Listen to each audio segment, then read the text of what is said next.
दोस्तों, चाहते हैं फाइनेंस रिलेटेड सब्जेक्ट्स में अपनी जानकारी को बढ़ाना और साथ ही साथ कमाना भी, तो अभी सब्सक्राइब कीजिए बात फाइनेंस के यूट्यूब चैनल को और बेल आइकन को जरूर दबाएं ताकि आप तक पहुंचती रहे मजेदार जानकारियां बिना किसी रुकावट के। मैं सुरेश प्रजापति स्वागत करता हूं आप सभी का बात फाइनेंस के यूट्यूब चैनल में। आज के हमारे वीडियो में हम लोग सीखेंगे फॉर्म ITR 3 को फाइल करना। अरे ये क्या, एक और वीडियो ITR 3 पर? अगर आप भी ऐसा सोच रहे हैं तो मैं आपको याद दिला दूं, हमने फॉर्म ITR 3 को इजीली समझने के लिए इस वीडियो को 2 पार्ट्स में बनाने का प्लान किया था। तो प्रेजेंट है आप सभी के सामने फॉर्म ITR 3 का सेकंड वीडियो। इस वीडियो में हम फॉर्म ITR 3 को लाइव डेमो के थ्रू फाइल करना सीखेंगे। आप सभी जानते होंगे कि फॉर्म ITR 3 IT रिटर्न्स के जितने भी फॉर्म्स हैं उन सब में लेंथी फॉर्म है, तो ये वीडियो थोड़ा लंबा होने वाला है। आपसे रिक्वेस्ट है कि मेरा ये वीडियो पेशेंसली एंड तक देखें, बिकॉज कंप्लीट वीडियो देखने के बाद ही आप फॉर्म ITR 3 को अच्छे से समझ सकेंगे।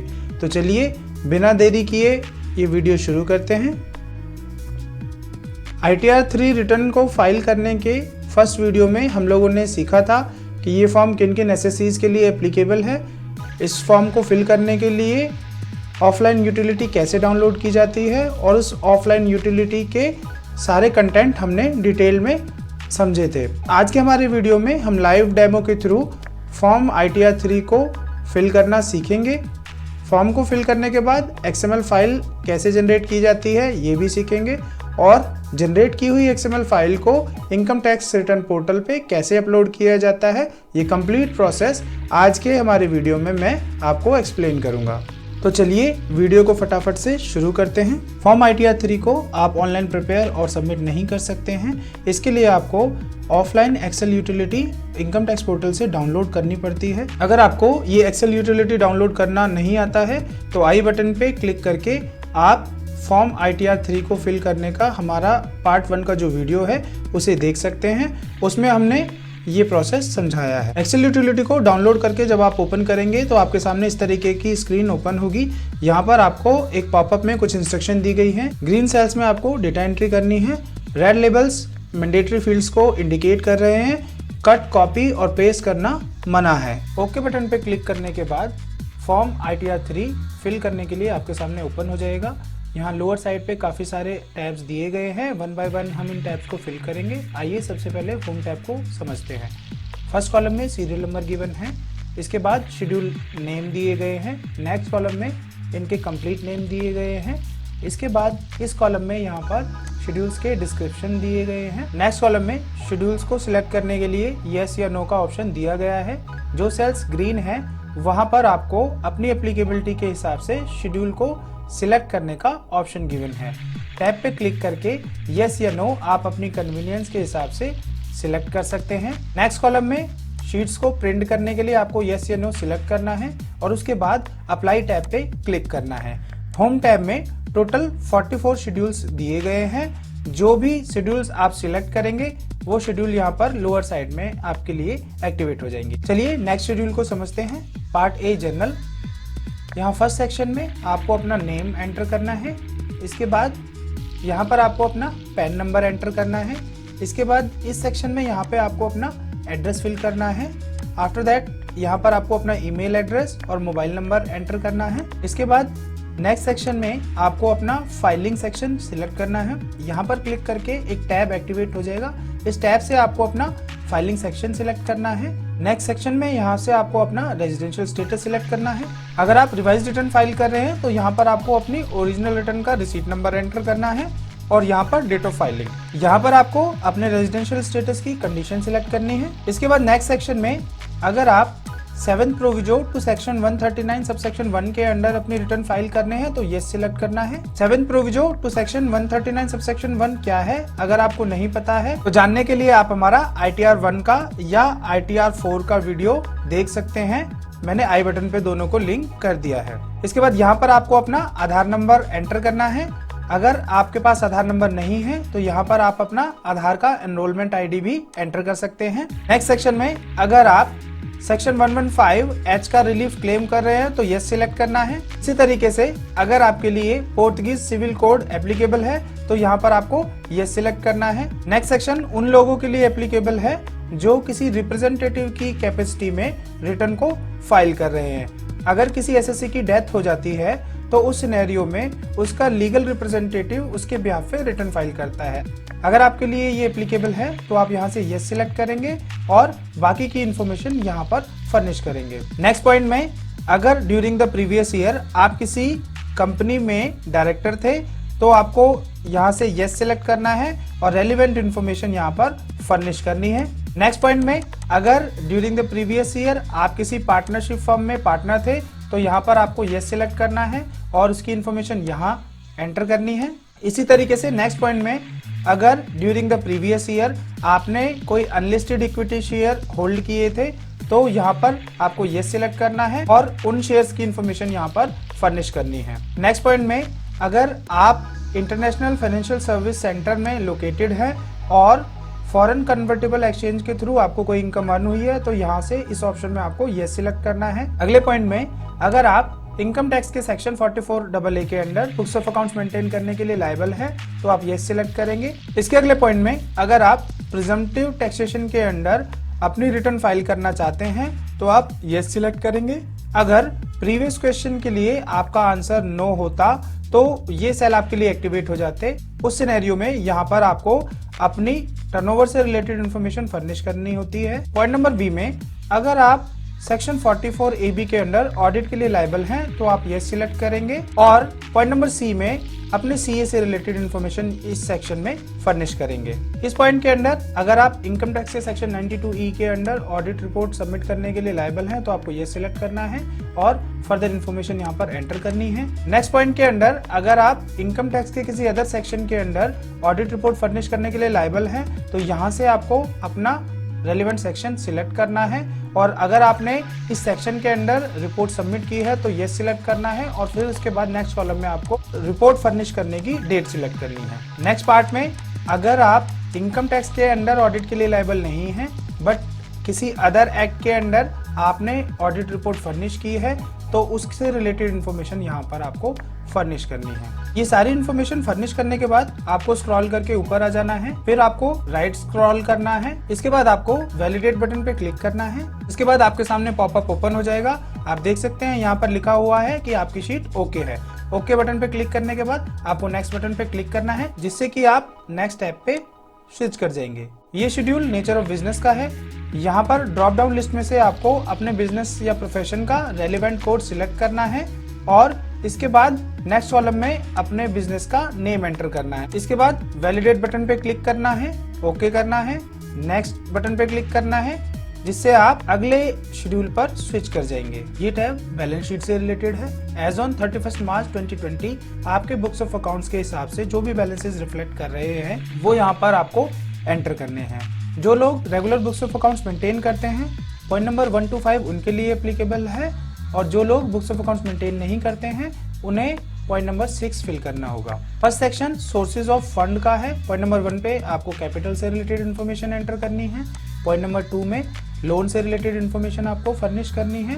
पॉइंट नंबर 3 में डेफर्ड टैक्स लायबिलिटी रिफ्लेक्ट करेगी और फाइनली पॉइंट नंबर 4 में सोर्सेज ऑफ फंड कैलकुलेट हो जाएगा। Next section application of fund का है। यहाँ पर पॉइंट नंबर 1 में आपको फिक्स एसेट से रिलेटेड इन्फॉर्मेशन एंटर करनी है।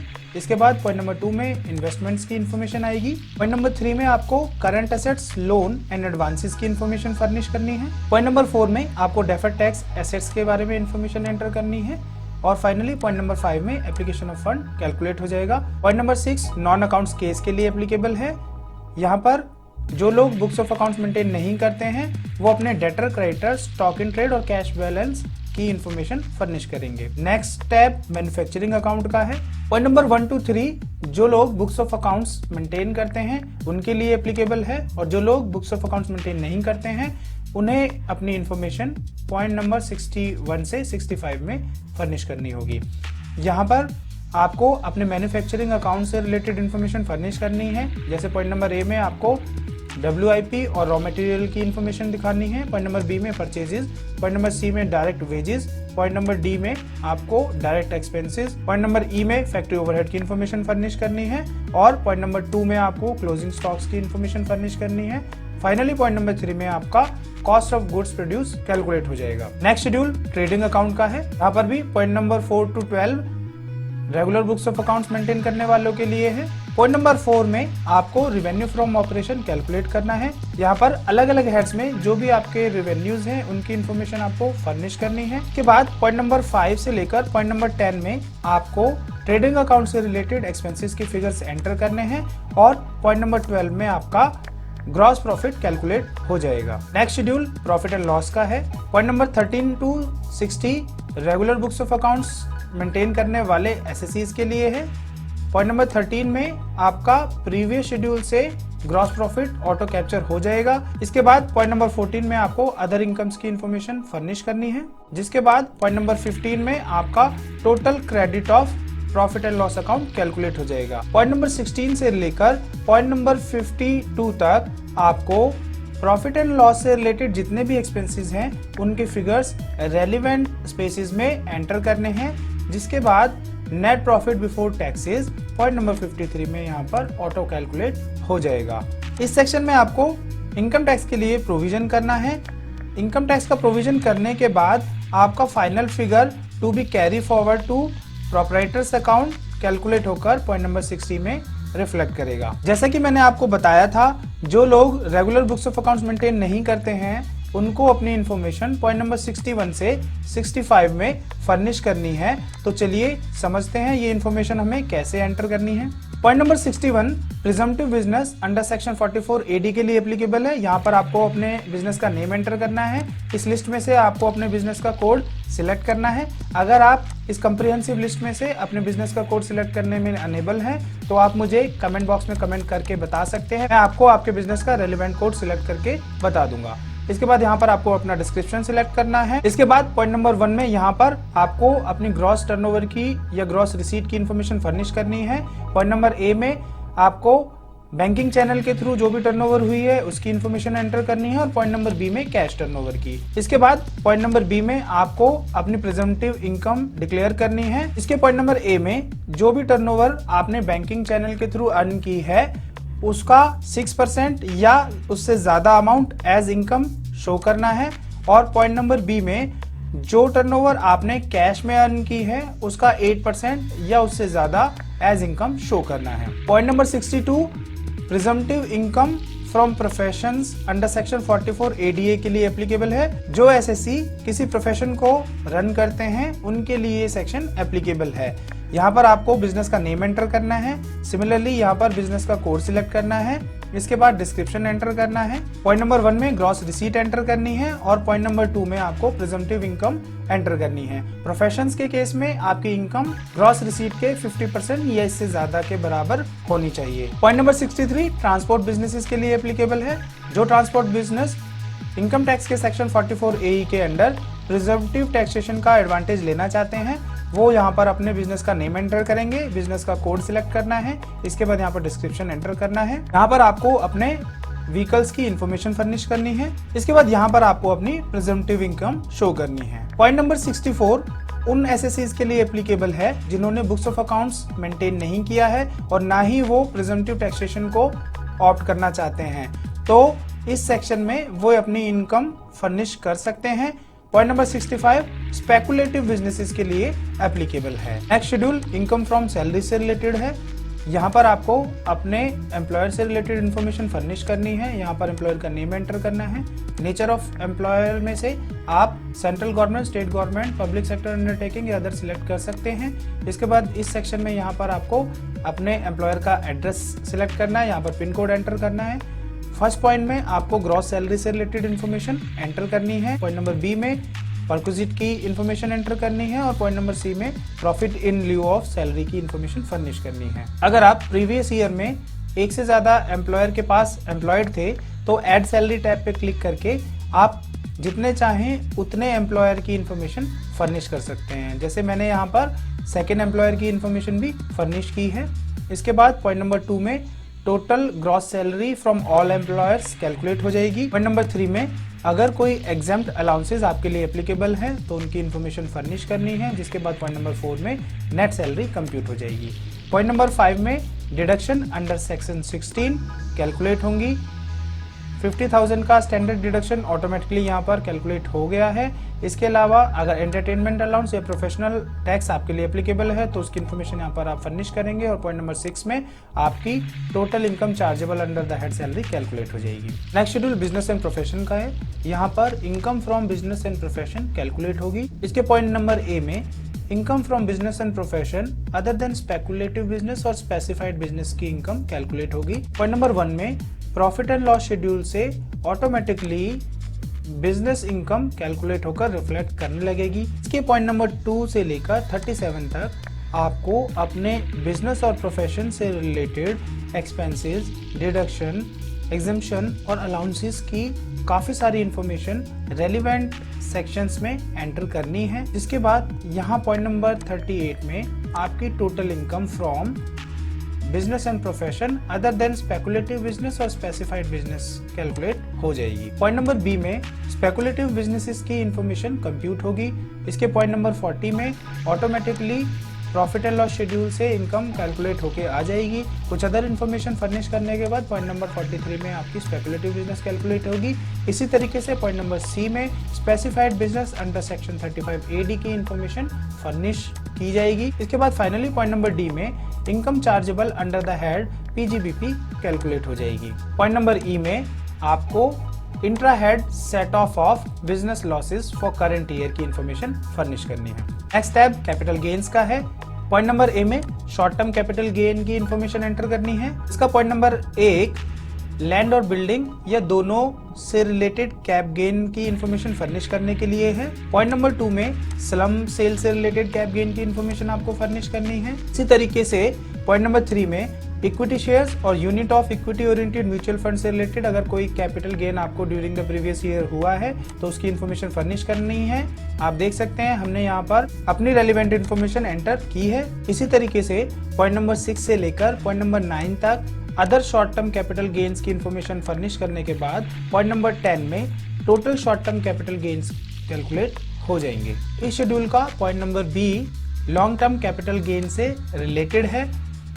शॉर्ट टर्म कैपिटल गेन्स की तरह ही लॉन्ग टर्म कैपिटल गेन की इंफॉर्मेशन भी आपको रेलिवेंट पॉइंट्स में एंटर करनी है। इसका भी पॉइंट नंबर 1 लैंड और बिल्डिंग से रिलेटेड है। लैंड एंड बिल्डिंग का लॉन्ग टर्म कैपिटल गेन आपको इसके पॉइंट नंबर 1 में रिपोर्ट करना है। Similarly point number 2 slump sale से रिलेटेड है और पॉइंट नंबर 3 इसका बॉन्ड एंड डिवेंचर से रिलेटेड है। सारे पॉइंट्स में long term capital gain report करने के बाद पॉइंट नंबर 14 में total long term capital gain calculate होकर रिफ्लेक्ट करने लगेगा और इसके पॉइंट नंबर सी में टोटल कैपिटल गेन्स रिपोर्ट होंगे, चाहे वो शॉर्ट टर्म कैपिटल गेन्स हो या लॉन्ग टर्म कैपिटल गेन, दोनों का टोटल यहाँ पर आपको दिखेगा।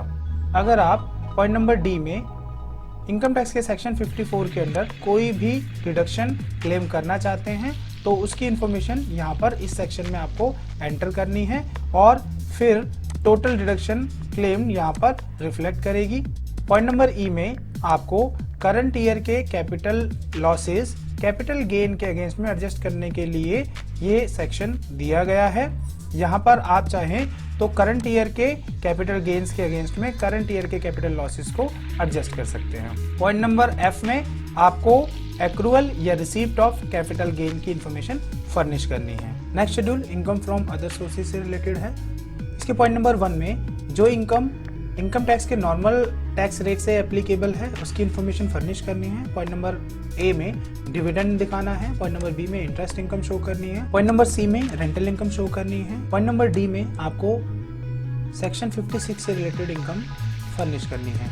पॉइंट नंबर ई में अगर ऊपर बताई गई इनकम के अलावा कोई इनकम है तो यहाँ पर आपको स्पेसिफाई करनी है और उसका अमाउंट यहाँ पर एंटर करना है। पॉइंट नंबर 2 में income chargeable at special rate की इन्फॉर्मेशन फर्निश करनी है, जैसे winning from lotteries, crossword puzzle, race horses, card game etcetera. इसके पॉइंट नंबर बी में आपको income chargeable under the head 115 BBE की इंफॉर्मेशन फर्निश करनी है, जैसे cash credit, unexplained investment etcetera.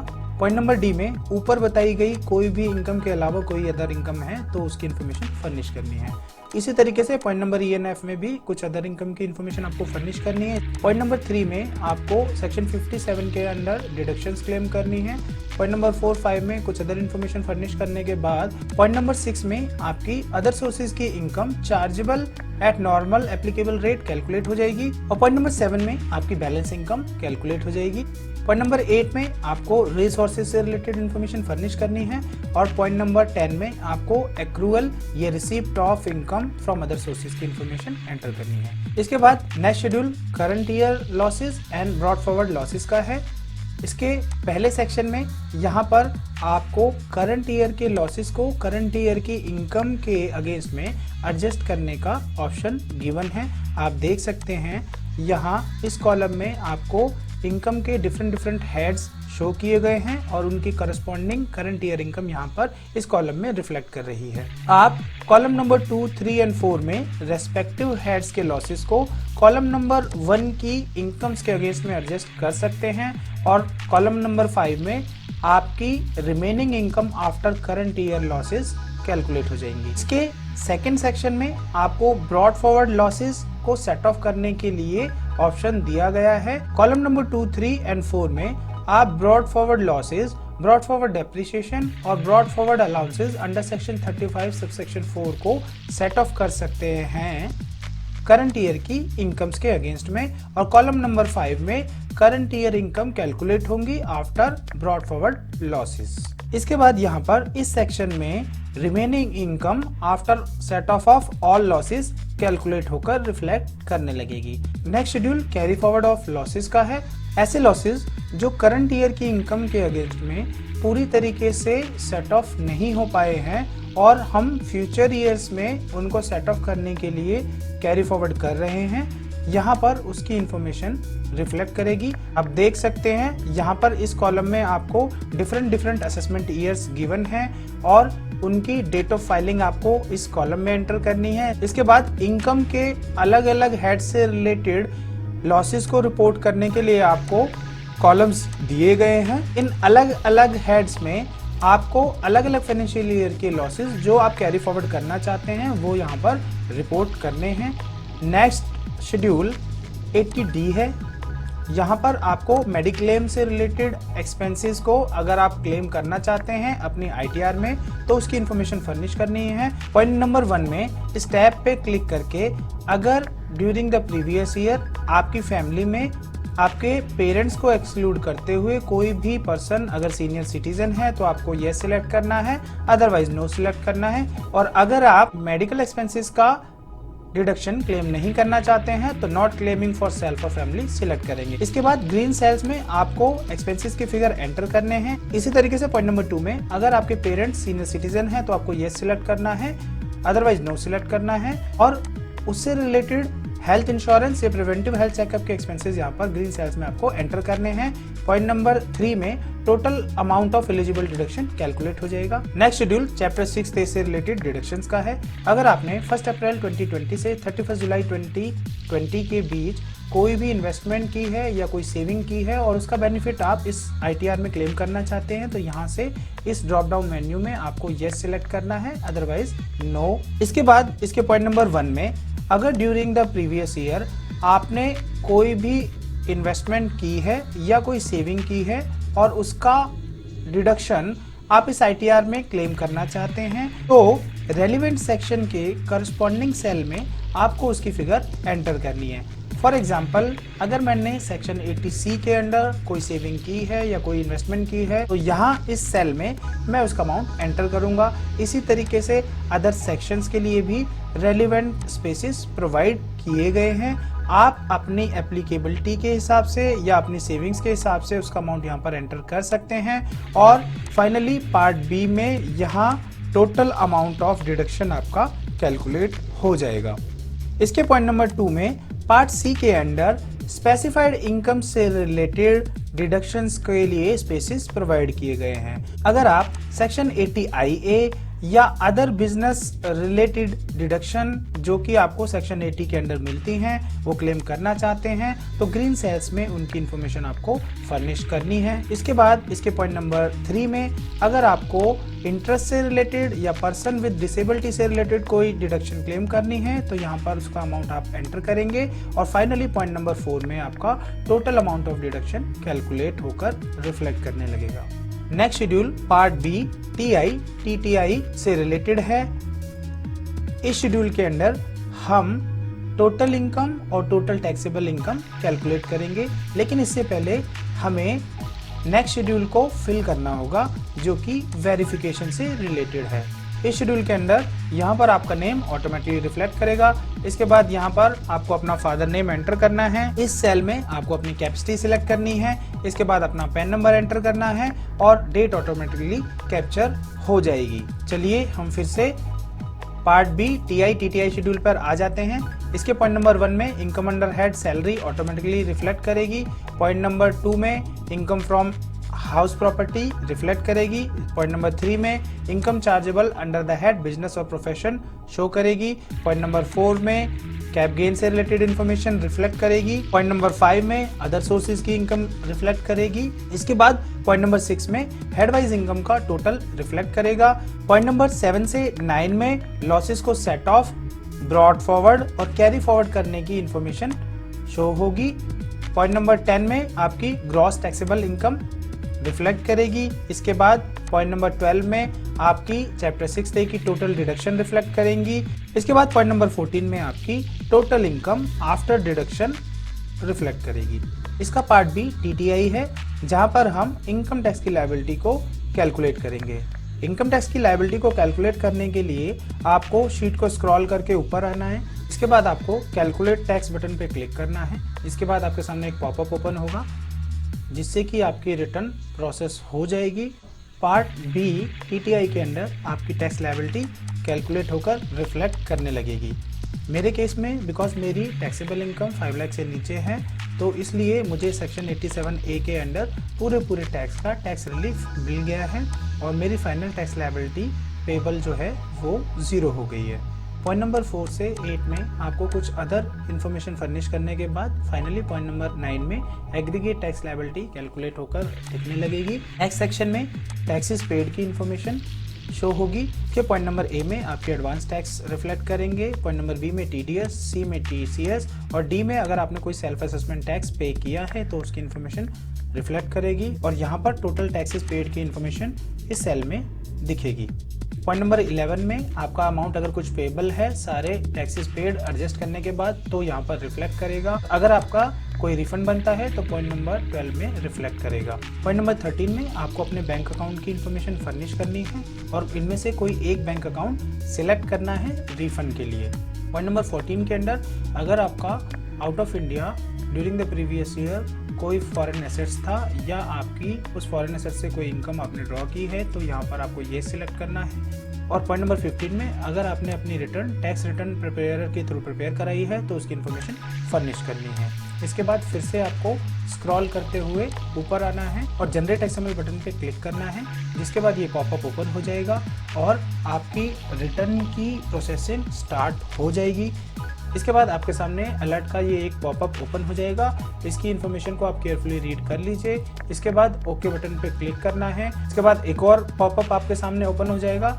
ये आपसे बोल रहा है कि अगर आप ऑडिट के लिए लायबल हैं तो शेड्यूल OI को जरूर फिल करें, ओके करना है। इसके बाद एक और पॉपअप आपके सामने ओपन हो जाएगा कि सारी इन्फॉर्मेशन चेक करने के बाद आपको सेव XML बटन पे क्लिक करना है और आपकी XML फाइल जनरेट हो जाएगी। ओके करने के बाद समरी का एक टैब यहाँ पर आपके सामने ओपन हो जाएगा। आपको अपनी इन्फॉर्मेशन अच्छे से क्रॉस चेक करनी है और उसके बाद सेव XML बटन पे क्लिक करना है। जैसे ही सेव XML बटन पे क्लिक करेंगे एक और पॉपअप ओपन हो जाएगा और कुछ बैक कैलकुलेशन करने के बाद आपकी XML फाइल आपके बताए गए लोकेशन पर जाकर ऑटोमेटिकली सेव हो जाएगी। इस तरीके का एक पॉपअप आपके सामने फाइनली ओपन हो जाएगा। यहाँ पर आपको इंस्ट्रक्शन दी गई है कि आपको अपनी XML file income tax India efiling.gov.in पर लॉगिन करके ई फाइल सेक्शन में अपनी XML फाइल को अपलोड करना है और अपनी ITR फाइलिंग का ये जो प्रोसेस है इसको कंप्लीट करना है। इसके बाद आपको अपने वेब ब्राउजर में इनकम टैक्स इंडिया e-filing.gov.in इस वेबसाइट को एक्सेस करना है, जिसके बाद आपके सामने ये वेब पेज ओपन हो जाएगा। अगर आप फर्स्ट टाइम यूज़र हैं तो अपने पैन को इनकम टैक्स की वेबसाइट पे रजिस्टर करने के लिए आई बटन पे क्लिक करके हमारा रेलेवेंट वीडियो देख सकते हैं, और जो यूज़र ऑलरेडी रजिस्टर्ड है उनको लॉगिन हियर बटन पे क्लिक करना है, जिसके बाद आपके सामने ये स्क्रीन ओपन हो जाएगी। इसके बाद यहाँ पर आपको अपना यूज़र आईडी, पासवर्ड और कैप्चा कोड एंटर करके लॉगिन करना है। लॉगिन करने के बाद आपके सामने इनकम टैक्स का डैशबोर्ड ओपन हो जाएगा। आपको filing of income tax link पे क्लिक करना है। इस पेज पे आपको अपना असेसमेंट ईयर सिलेक्ट करना है। ड्रॉप डाउन मेन्यू से ITR 3 सिलेक्ट करना है। फाइलिंग टाइप में ओरिजिनल/रिवाइज सिलेक्ट करना है। सबमिशन मोड में अपलोड XML सिलेक्ट करना है। Are you audited under section 44AB अगर आपके लिए एप्लीकेबल है तो यहाँ पर आपको टिक करना है। इसके बाद नेक्स्ट सेक्शन में यहाँ दिए गए ऑप्शंस में से आपको अपनी कन्वीनियंस के हिसाब से कोई एक ऑप्शन रिटर्न को ई-वेरीफाई करने के लिए सिलेक्ट करना है। मैंने आधार OTP ऑप्शन को सिलेक्ट किया है। इसके बाद आपको कंटिन्यू करना है। इसके बाद प्रीफिल कंसेंट का पॉपअप ओपन हो जाएगा। चेक बॉक्स पे टिक करके आपको कंटिन्यू करना है। इस पेज पे आपको चूज फाइल के थ्रू अपनी XML फाइल को ब्राउज करना है। इसके बाद सबमिट बटन पे क्लिक करना है। सबमिट बटन पे क्लिक करने के बाद आपके मोबाइल नंबर पे आपको आधार OTP रिसीव हो जाएगा, जिसे आपको यहाँ पर एंटर करना है और सबमिट बटन पे क्लिक करना है। सबमिट बटन पे क्लिक करने के बाद आपके सामने ये पेज ओपन हो जाएगा। यहाँ पर आप देख सकते हैं लिखा हुआ है कि आपकी रिटर्न सक्सेसफुली फाइल हो चुकी है। अगर आप फाइल की हुई इस रिटर्न को फ्यूचर रिकॉर्ड्स के लिए सेव करके रखना चाहते हैं तो आप हमारा ITR 1, ITR 4 या ITR 3 का पार्ट 1 का वीडियो देख सकते हैं। अगर आपको मेरा ये वीडियो पसंद आया है तो इस वीडियो को लाइक कीजिए, अपने फैमिली और फ्रेंड्स के साथ में इसे शेयर कीजिए। मैं जानता हूँ ये वीडियो काफ़ी लंबा हो चुका है। ITR 3 एक बहुत ही लेंदी और कॉम्प्लिकेटेड फॉर्म है। मैंने पूरी कोशिश की है कि आपको सारे कॉन्सेप्ट क्लियर हो जाए। फिर भी अगर आपको कोई डाउट है तो आप मुझे कमेंट बॉक्स में कमेंट करके पूछ सकते हैं। अगर आपको हमारी प्रोफेशनल हेल्प की ज़रूरत है तो आप डिस्क्रिप्शन में बताए हुए ईमेल ID पे हमें कांटेक्ट कर सकते हैं। तो देखते रहिए हमारा YouTube चैनल, और चैनल को अगर आपने अभी तक सब्सक्राइब नहीं किया है तो चैनल को सब्सक्राइब भी कर ले। Till then keep learning, keep growing.